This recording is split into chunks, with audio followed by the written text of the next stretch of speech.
Hi guys, this week we're going to be talking about horror. I'm not one for writing to a formula or beat sheets, but these are the things that go into making a horror story. So let's get started.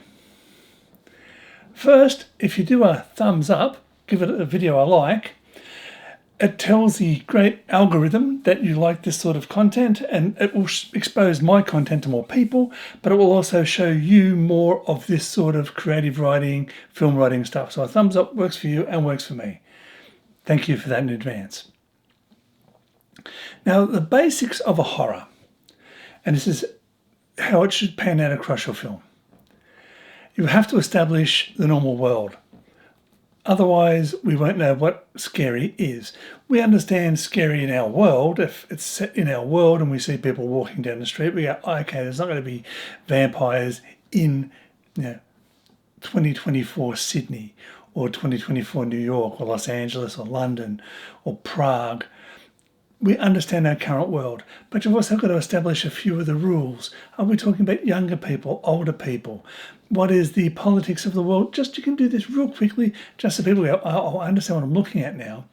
You introduce a few characters and you set a story in place. Quite often you'll establish what they call the final girl, which is a big trope in horror, where the last person left alive is normally a female character. But you establish the friends and that sort of stuff. The next thing you have to do is establish isolation. Now, that doesn't have to be a cabin in the woods, which is the classic, or people go, wow, there's no reception for phones in this area. That's all heavy-handed. But why they can't go and get help. The movie Duel, where Dennis Weaver was driving across and there was another car coming, hitting him from behind. Back then, cell phones didn't exist, and it turned it into a horror using cars. And the killer was using his truck. You could make that today, but there's phone reception everywhere. You could just sort of say, well, Dennis has a car full of cocaine. He's a drug mule. He can't call the cops. Now, suddenly, it's also got that psychological thriller bit where, oh, he's probably getting chased by an opposing drug gang. And then we learn that it's just a psychopath that's killing people on the highway.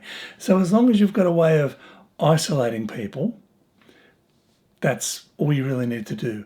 Because then they're trapped with the killer, trapped with the monster, trapped in some way. So getting out of that situation, the escape is part of the horror and the question you're posing, will they get away?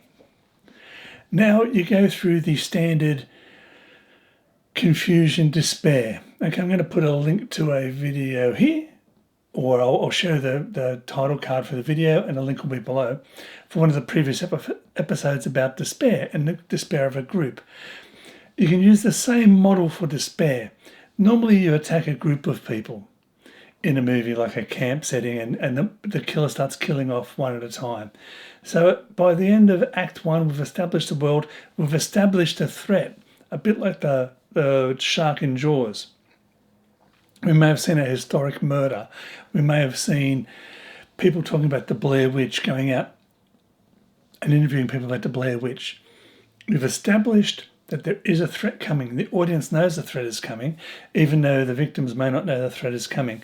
By putting the audience ahead of the characters, it makes the audience a bit fearful for them. They feel dread, like, oh, I know it's coming. It's the anniversary of so-and-so. We know it's happening.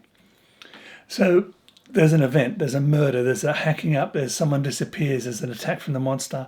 We've got a group of people. What normally happens if we go along that despair video is confusion sets in. What's happening? People actually say what's happening. We've got to go, we've got to try this.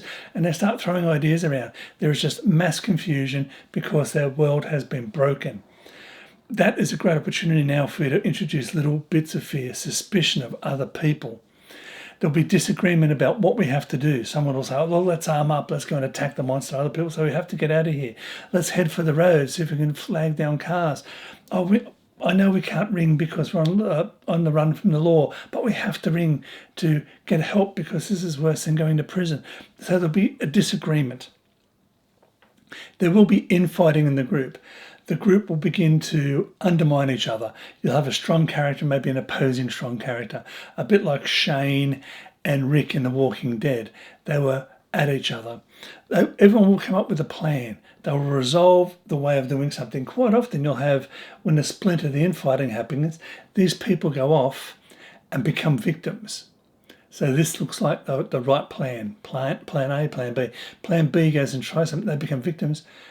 We learn of the failure of plan B, which gives more resolve to plan A and more fear, because the people that may be left in plan A could see actually banking on the success of the people in plan B. So you've got to start putting more fear. Maybe we lose another character at this point in time. So they've got a plan, they're going to resolve. They've got resolution to get this done. Now we start picking them off one by one. We don't make it obvious. So we might have someone die and have their body discovered later. Or the first person they thought got away now comes back and we discover that they're gone. They've lost all hope. The idea is that they're going to come up against resistance to executing their plan, to getting away from the beast. Now there's a couple of important things. Your world has to have consistency in its rules. We can't say that people can't fly and then suddenly people fly. The monster is running across the ground and it's getting shot at and it seems impervious, but salt water destroys it. Or you can stab it and it bleeds from being stabbed, but not from being shot. The rules have to be consistent. They have to live with the laws of physics. So don't contradict your rules. If you set something up early, stick to it all the way to the end. That's what makes a great story. These things of convenience that just appear out of nowhere are terrible. They will destroy a horror film. They break the audience's belief in the world. So consistency. The other thing you should do, and it's an old saying, is that the villain should be the hero of their own story. So make sure that your villain is actually acting out of some sort of logic. Even if we go back to the old slasher films where, he saw his mum hacked to death and now he's taking revenge, or he was treated badly so now he's going to get revenge back on those camping kids, or it's a haunted thing or a possessed something or other, or the ground was the spirits of the so-and-so, and give it a reason to be. Give it a reason why the villain's doing what they're doing. They're not just hacking people up for no reason. Even if they're mentally disturbed, that's the reason for it happening, that they're not right in their head, and that's why they're doing this. So you're battling against this thing that's making no sense as well. That's another good thing. It just can't be logicked with. It can't be talked to. It's like the shark in Jaws. You can't reason with it. It's relentless. It's going to keep coming at you. You may have a fake storyline in there where they think they've managed to logic their way out of it, and bang, you've got them again. So one person decides to turn on the group. They're going to try to come up with some sort of treaty or be on the side of the bad person, and they get killed for turning their back on their own original beliefs. So the group finally believes they're going to fail. They realize they're going to fail, and this is the despair. They have to resolve that they're all going to die or whatever. And then this is where you get the twist into Act 3 traditionally. Something happens and the person begins to decide they're not going to die. They're going to fight back, or I'm going to take this guy with me. A bit like Ripley in Alien. I'm just going to blow up the spaceship now that the monster's here. I don't care, but I can't get back to Earth. I'm going to take the monster with me. I'm going to blow the ship up. I'm going to lose all my money, all my thing. I'm just going to destroy it. Let's go. So they've decided they're going to fight back. The traditional way then is that they fight back, they lose, they win, they lose, and then right at the end they win. So you can do that any way you want. They win, they lose, they win, they lose at the end, and then we see a sequel because the monster's won. Or we have the monster lose, and then the person who won against the monster becomes the problem for the next story, or they become part of the issue, or they get blamed for all the murders. You can do the end any way you want, but it's a standard end of an action film, which is win, lose, 100% lost, you're about to die, you win again at the end. So those ends, you can cut and paste them any way you want. You can put them in any order you want.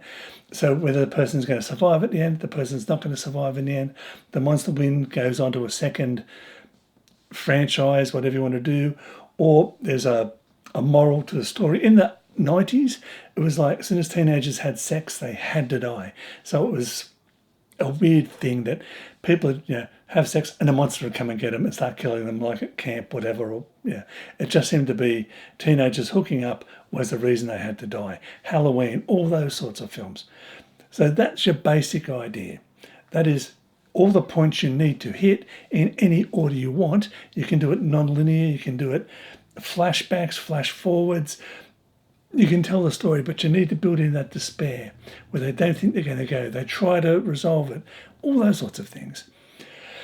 If you're one of the people that have done this, thanks very, very much. The thumbs up, like I said, comments, likes, subscriptions are fantastic. If you want the book, Tools Not Rules, it's available at Amazon. There's the cover over there. There is the t-shirts, which is Hard to Be Heard in a Herd, be original. They're also available at Redbubble. For you guys, there is a 20% off Write a Duet. I make nothing out of that, but you get 20% off Write a Duet. There's the code over there. And until next time, guys, keep writing. Bye.